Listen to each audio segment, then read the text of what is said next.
Muito prazer, meu nome é Rafael. Acho que é necessário isso agora porque toda vez que eu venho tem gente nova, né? Para quem não me conhece, eu já vinha me utilizar um pouco da residência do Adalton, usufruir um pouco desses irmãos há muito tempo atrás e aproveitava e participava do culto com vocês aqui. E é ótimo ver como o tempo passa e como vocês crescem. Isso é muito bacana. Alguns me disseram que eu também estou crescendo, mas acho que é de lado só, né? Mas glória a Deus porque tem gente nova e ano que vem, se Deus permitir, ou antes, mas eu tenho certeza que vou ter que falar, muito prazer, meu nome é Rafael, de novo. Isso significa que a casa do Senhor tem crescido aqui em São Vicente. Isso se deve ao trabalho dos irmãos, o que é algo louvável. A gente adora a Deus, mas eu louvo vocês nesse momento porque nitidamente vocês têm se esforçado e trabalhado. Glória a Deus por isso.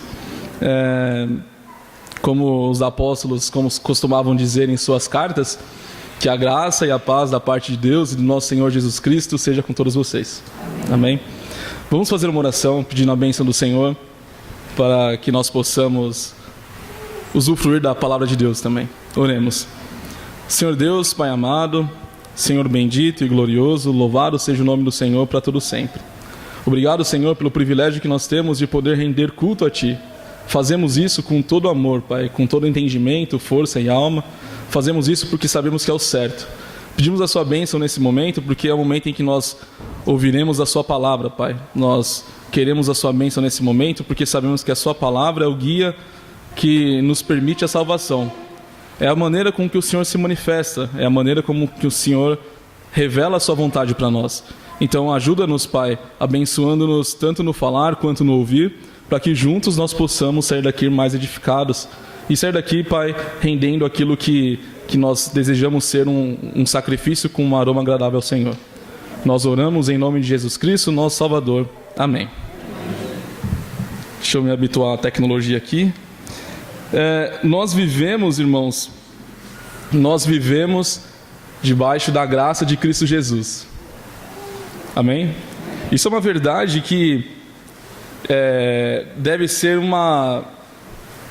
algo que guie nossas vidas, em todos os sentidos. Saber que vivemos debaixo da graça de Cristo deve influenciar não somente a verdade que conhecemos, mas também a forma como nós agimos. Quando dizemos que vivemos debaixo da graça de Cristo, nós sabemos que essas palavras trazem consigo inúmeras significâncias, né? Graça que todos nós cristãos da velha guarda aí estamos cansados de saber, significa um favor imerecido feito, nós sabemos também por Cristo Jesus, a favor de nós, não é mesmo?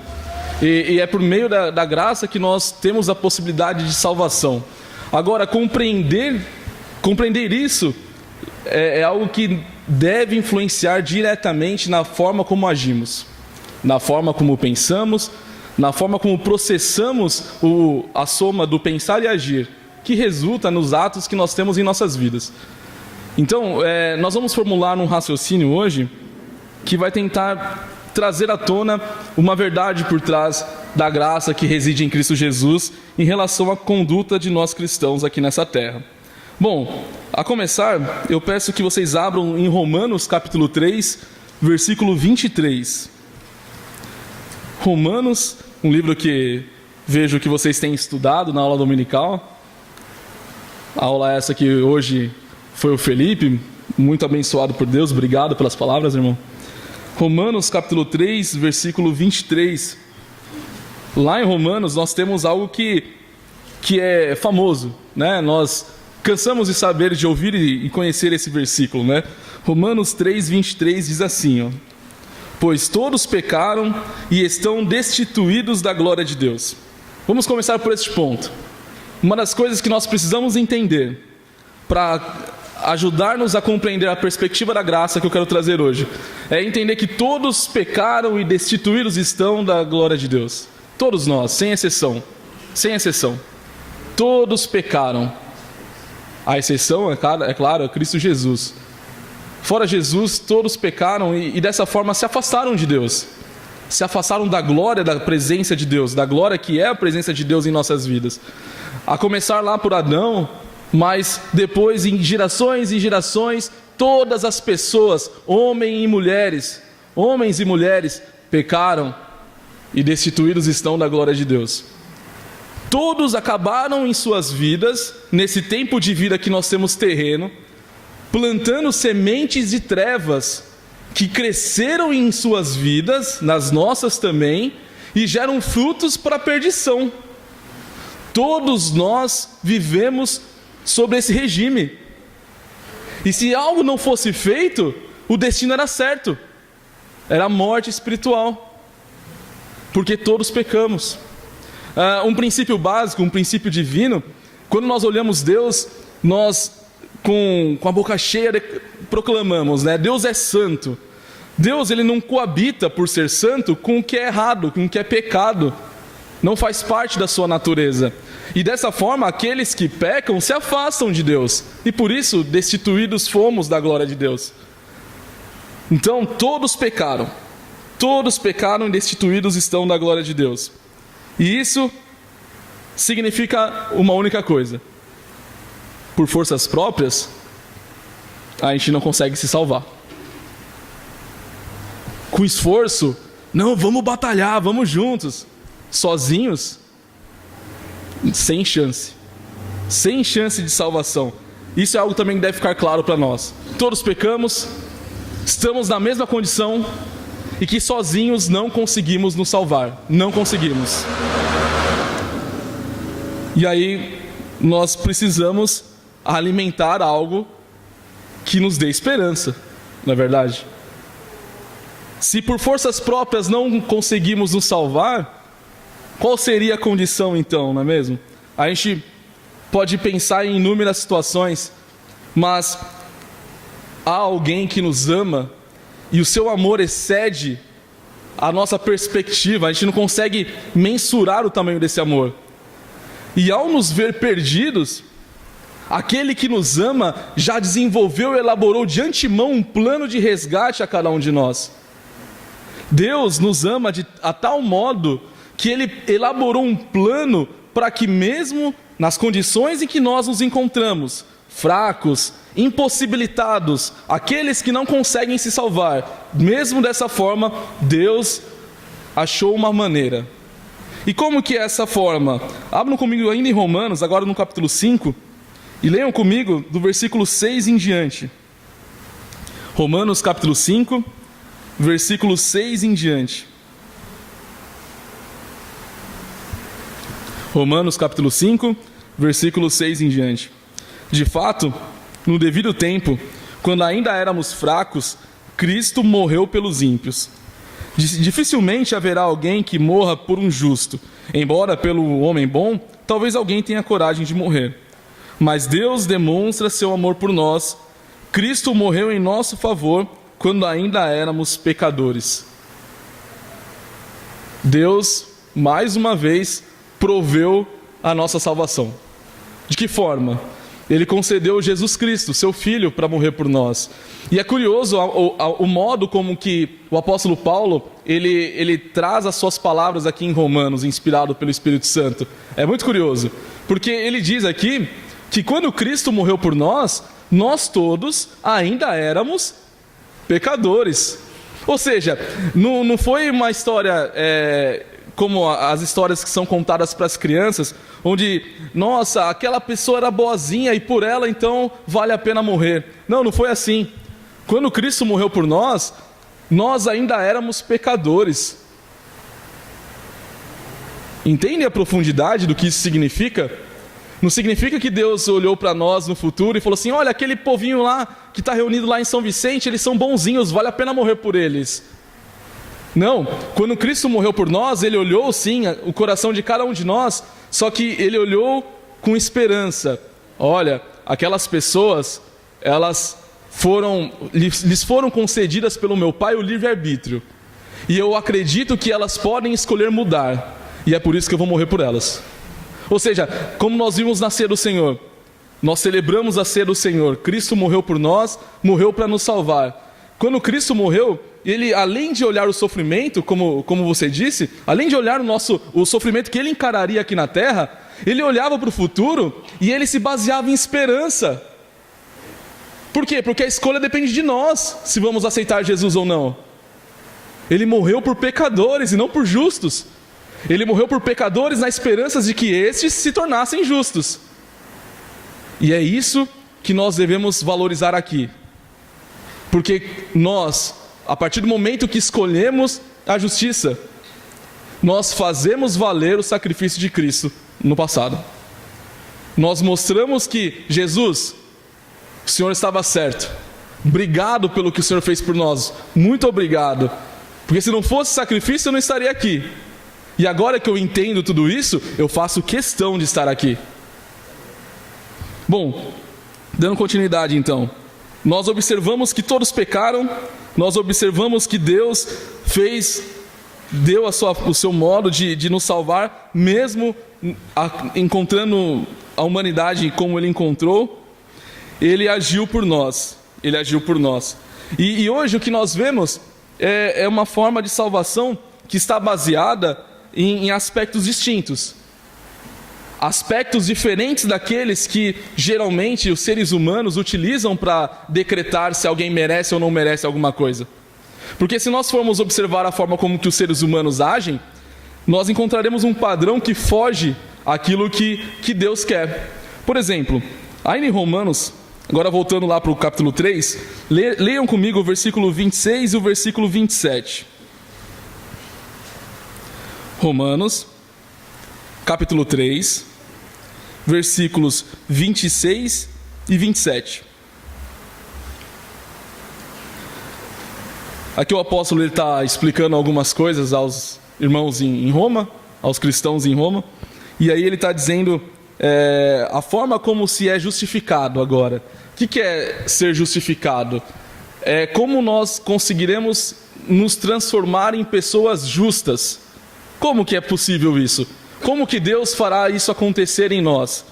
E aí ele diz, lá no versículo 26, mas no presente demonstrou a sua justiça, a fim de ser justo e justificador daquele que tem fé em Jesus. Onde está então o motivo de vanglória? É excluído. Baseado em que princípio? No princípio da lei? Não, mas no princípio da fé. Vejam só que interessante. Se nós fôssemos mensurar as coisas na perspectiva humana, quem mereceria ser salvo? Aquele irmãozinho lá merece ser salvo, olha, ele trabalha pra caramba. Ou aquela pessoa lá da rua, ela não é da igreja, mas ela é tão boazinha, mas tão boazinha, que ela merece ser salva. Olha quanto que ela já não fez, não é verdade? Mas o que o apóstolo está querendo dizer aqui para nós, inspirado pelo Espírito, é que a nossa salvação, ela vem pela fé em Cristo Jesus. E que se essa não houver, não há salvação. Não há. Imagina só se o princípio da salvação fosse o princípio das obras. Eu vou querer um galardão maior. Por quê? Porque eu fiz isso, isso e isso. Aquele irmãozinho lá não fez nada lá, ó. Ele vai ser salvo porque ele está na igreja? Tudo bem, mas ele vai ter que receber menos do que eu. Veja como o pensamento pecaminoso do ser humano ele invadiria essa questão. O que eu quero dizer com tudo isso? Nós somos salvos por meio da fé para que não haja vanglória, como a passagem disse. Nós não somos salvos porque nós merecemos, gente. Tirem isso da mente de vocês. Eu estou salvo porque eu mereço. A gente só está salvo porque Cristo morreu por nós. É só por isso. Mas e tudo aquilo que eu fiz? Não vale nada? Não, tem o seu valor e você vai receber o seu galardão por isso. Só que entenda que tudo aquilo que você fez, se você retira de Jesus da sua vida, não vale nada. Não vale nada, porque nós só somos salvos pela fé em Cristo Jesus. Vamos abrir agora um parênteses aqui para conversarmos a respeito de outras denominações. Muitas outras denominações observam essa passagem e acreditam que a fé por si só salva. E aí reside outro erro, tá? A gente não tem que sair contando vanglória em relação às nossas obras, mas as obras são importantes para a nossa salvação. Veja, uma coisa que as pessoas confundem é que a fé, ela sempre está vinculada à obediência. No próprio livro de Romanos a gente encontra isso.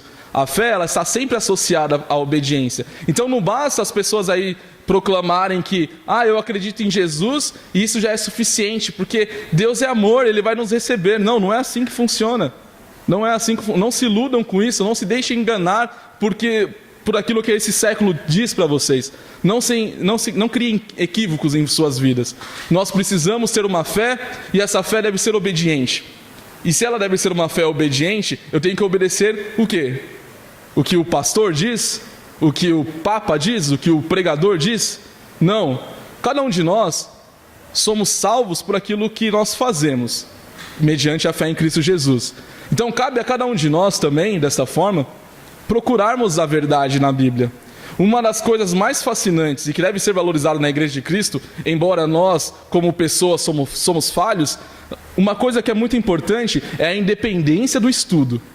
Independentemente do que é dito aqui na frente ou por quem é dito, todos nós em casa, onde for, devemos procurar a verdade. Porque como eu vou obedecer se eu não conheço a verdade? Eu vou obedecer o quê? O que as outras pessoas dizem? Eu posso estar sendo guiado por um cego e estar caminhando rumo a um barranco. Nós precisamos tomar cuidado em relação a isso. Cada um de vocês é independente e cada um de vocês vai responder por si no final. Nós sabemos que nós precisamos nos esforçar. Essa é que é a verdade. E nós sabemos então, somando essas duas informações, que todos pecaram e que agora nós só somos salvos pelos méritos de Cristo e não pelos nossos. Nós estamos vendo que alguém está diminuindo e alguém está aumentando. Os seres humanos estão diminuindo cada vez mais, eles não aparecem mais como figura prioritária, e Deus está aumentando. E é essa a doutrina correta, a doutrina em que Jesus Cristo é o caminho e ponto, e não aquela em que nós somos alguma coisa. E nós acabamos errando com isso, na verdade. Deixa eu me achar aqui. Bom, dessa forma nós encontramos o centro. Nós encontramos aquilo que é o centro do universo daquilo que acreditamos, certo? Ou seja, estamos falando do Evangelho. Jesus.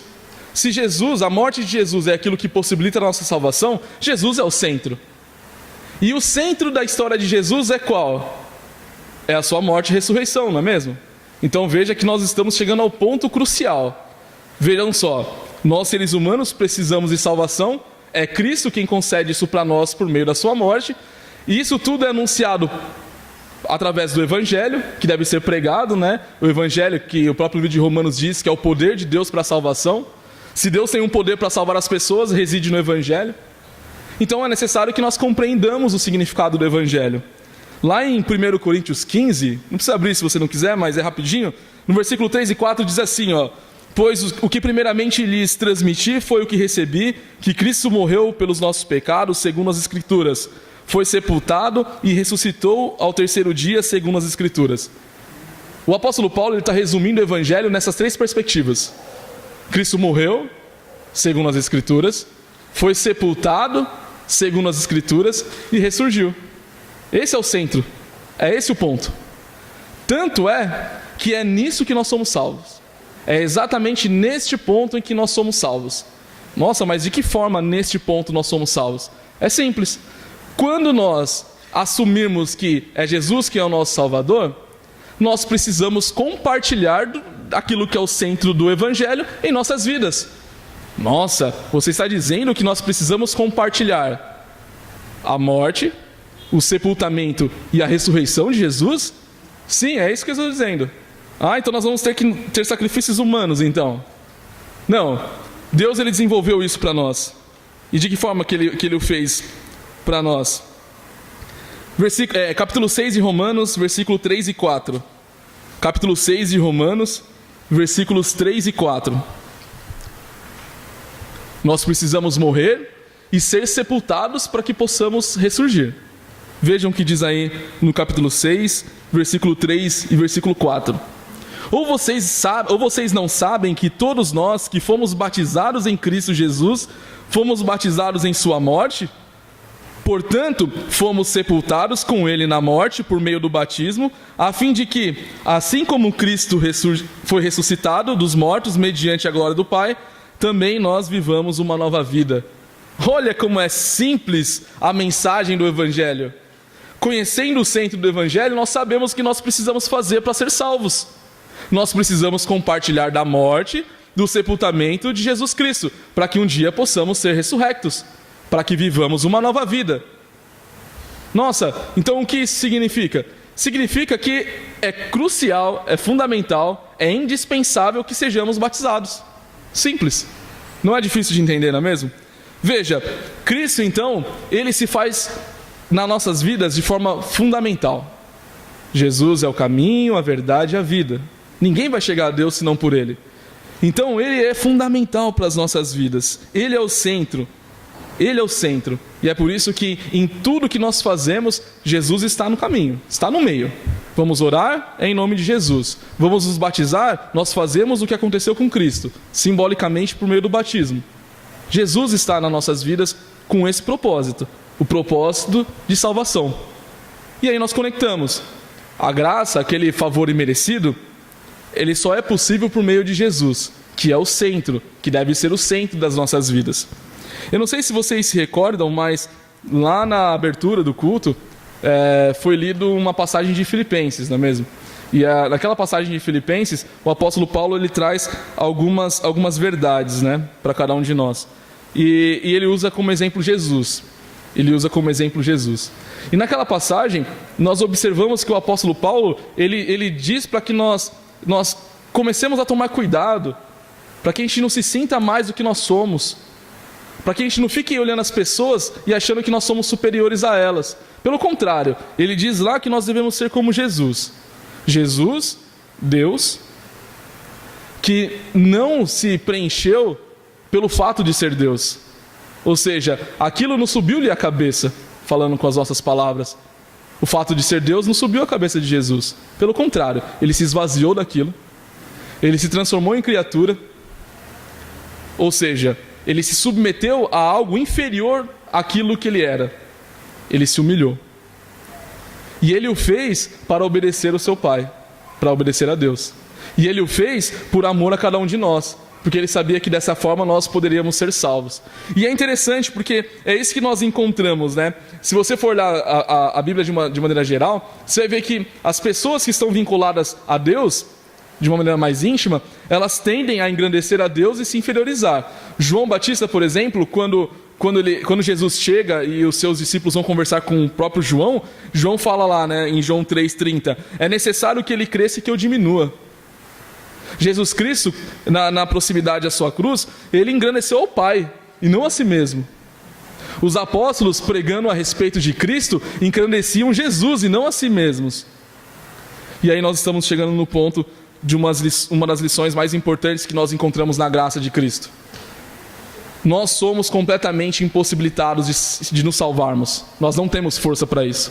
Deus, vendo isso, entregou o seu Filho para cada um de nós. Se nós não temos força para isso, quem somos nós para gerar vanglória? Quem somos nós para nos acharmos superiores a outras pessoas? Não é verdade? Isso muda completamente a nossa perspectiva de conduta. Eu não sei vocês, mas isso acontece muito comigo. Algumas pessoas, quando estão próximas de mim, elas aparentam ter um poder maior. Se elas aparentarem ter um poder maior que o meu, eu encolho, né? Parece que a gente diminui até perto dessas pessoas, né?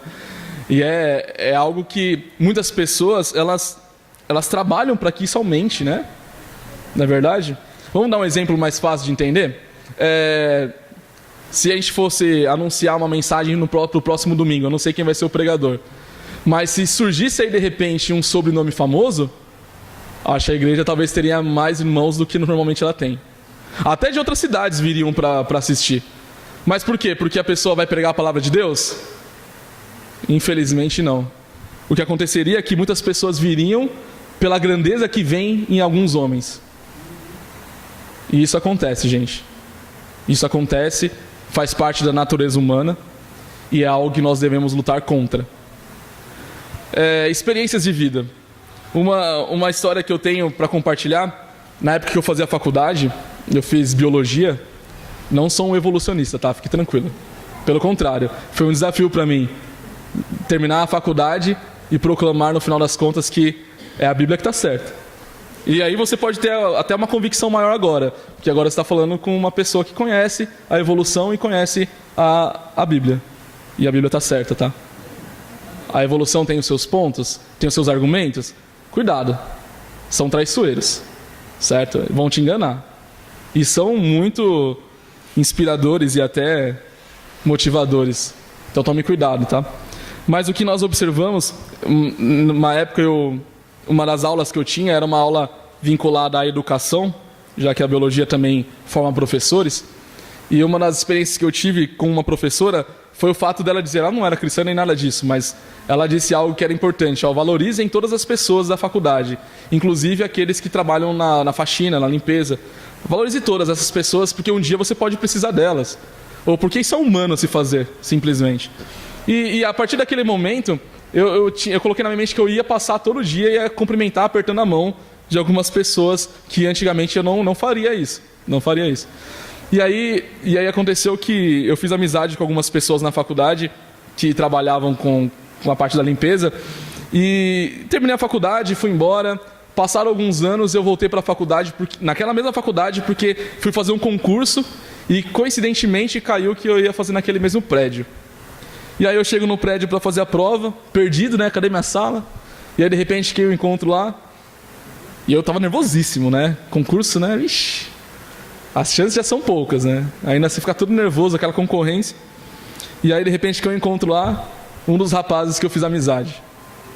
E o mais incrível, né? Porque vocês viram como a gente muda, né? Quem me lembra 10 anos atrás sabe que eu mudei muito mesmo, né? Muito pros lados, uns 25 quilos mais ou menos. E como? E aí, a pessoa reconheceu, você não acredita? Me reconheceu, fez questão de ir lá apertar minha mão como fazia antigamente. E aquilo mudou completamente a perspectiva naquele momento da prova. A gente tem planos terrenos, eles são importantes, a gente tem que se zelar por eles também. Mas são nesses momentos que a gente vê que Deus está acima de tudo, não é mesmo? E aquela pessoa, ela me apertou minha mão, me deu um abraço, me cumprimentou. E aquilo fez completa diferença naquele dia para mim. Se eu passei ou não passei no concurso, aí depois você me pergunta. Que eu tenho vergonha. Mas a verdade é que é fundamental entender que todos nós somos iguais. Gente, todos nós somos iguais perante Deus. A mesma graça que serve para me salvar, serve para salvar todos vocês. Ou seja, estamos todos na mesma condição. Ninguém é melhor do que ninguém. Ou seja, não vamos nos preocupar com as condutas humanas. Não é porque alguém tem um carro melhor que o seu, ou você tem carro, não sei, que esse alguém é mais especial do que você. Não tem nada a ver com isso. Tome cuidado. Não se iluda com as coisas desse mundo. Todas elas são armadilhas do inimigo para nos desconcentrar, nos fazer fugir do caminho certo. Tomem cuidado com isso. A Bíblia fala uma série de verdades a respeito disso. A gente tem que ter a convicção que é dita em Tiago, que é dita por Tiago. Humilhem-se diante de Deus e Ele os exaltará. A gente canta isso, não é verdade? A gente canta isso. A gente não tem que ficar triste porque a gente foi humilhado. Ou então, eu não cheguei a comentar, mas na aula do Felipe, uma das coisas que a gente precisa ter na nossa mente é que essa realidade de que vai chegar um momento de que a lei vai ser contra a palavra de Deus é uma verdade eminente. E digo mais, não fugirá essa geração. Eu não sou profeta, tá, gente? Mas como está o andar da carruagem, a gente não vai morrer e a gente vai ver coisas como essa, em que eu vou falar, alguém vai vir aqui na frente falar que o homossexualismo é pecado e o carro da polícia vai parar ali na frente para prender o cidadão que disse isso, porque é preconceito. Mas o que Deus manda que nós façamos, né? Qual é o peso, né? A lei dos homens ou a lei de Deus? Nós obedecemos a lei dos homens enquanto ela não interfere na de Deus. Uma vez interferindo na de Deus, aí acontecerá um período em que selecionará os verdadeiros cristãos. Porque aí as coisas vão ficar complicadas para cada um de nós. É por isso que o Adalto falou também é muito importante. Nós precisamos orar pelos nossos governantes, sejam eles quais forem, para que nós tenhamos paz, para continuar proclamando a palavra de Deus. E além, nós não devemos nos misturar com manifestos humanos. Eu não entendo como tem cristãos que se esforçam para gerar manifestos em relação a ideologias humanas, mas na hora de evangelizar não tem força. Não faz sentido. Se existe um manifesto que nós precisamos fazer, é o do evangelismo. É o manifesto contra a vontade humana. É aquela que predomina a vontade de Deus. Esse nós devemos arregaçar as mangas e ir para as ruas proclamar. Né? É esse que nós devemos fazer. Não faz sentido. Algumas passagens a respeito de humildade. Romanos capítulo 12.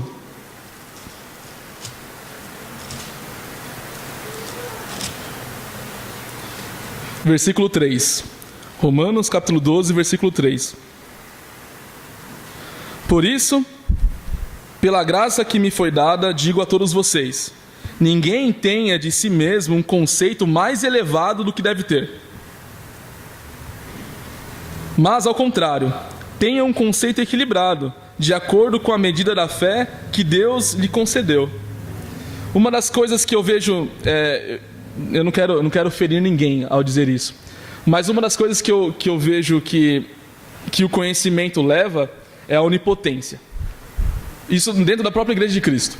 A gente encontra pessoas que são vividas, experimentadas, pessoas mais velhas, que são sábias, são muito sábias, mas que acabam se perdendo naquilo que é principal, na principal mensagem que nós vemos na vida de Jesus, que é a humildade.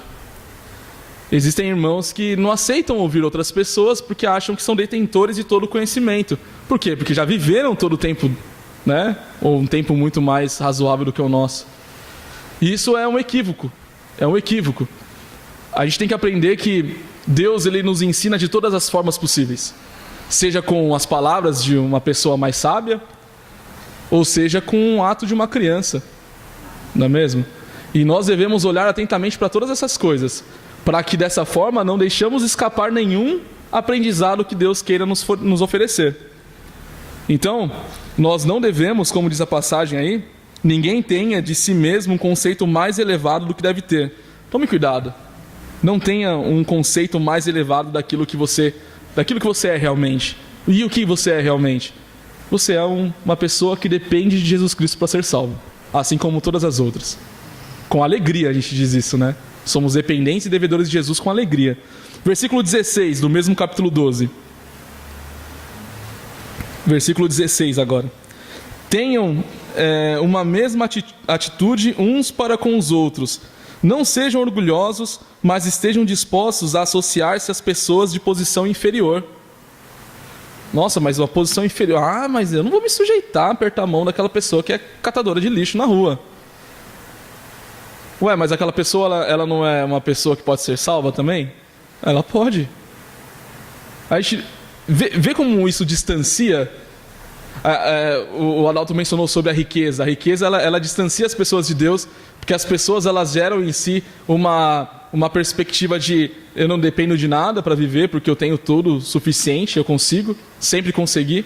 E aí ela acaba esquecendo que é que Deus que fornece tudo isso para ela. E ela se perde nessa realidade. As pessoas que são mais pobres, elas entendem que aquele pouco que ela tem, muitas vezes com sacrifício e muito suor, acabam vindo das migalhas, entende? Algo que você não sabe de onde surgiu e ela decreta aquilo como algo de Deus.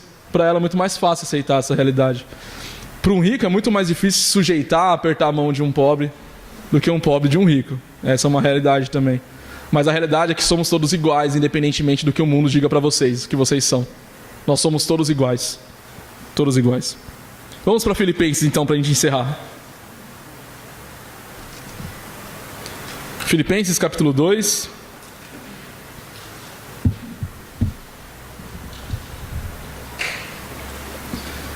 Versículos 1 até o versículo 11.